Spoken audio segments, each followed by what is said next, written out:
In our last video, we took two variables from the early fall '09 class survey, distance to and commute to, and created a scatter plot to help us visualize the relationship between them.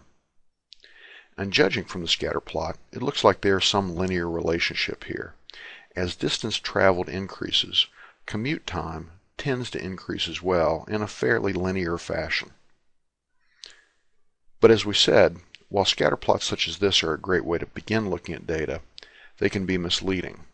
What we need is a quantitative or numerical measure of the relationship between these variables. And we find that measure in the Pearson linear correlation coefficient, which is a measure of the strength and direction of the linear relation between two quantitative variables.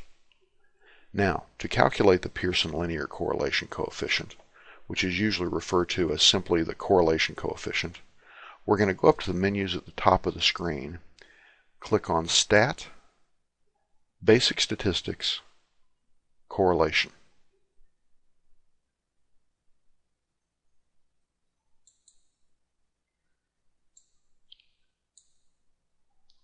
And now we need to identify which variables we want to compute the correlation for.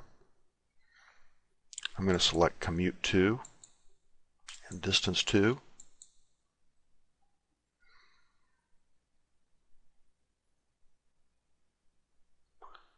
Click OK.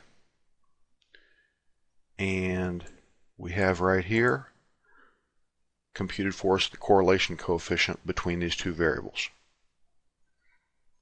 Now our correlation coefficient, 0.455, indicates a moderate positive linear relation between the two variables.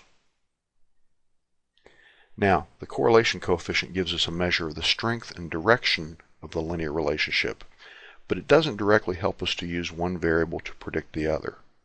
For that, we're going to need to introduce a new technique called simple linear regression, and that will be the subject of our next video.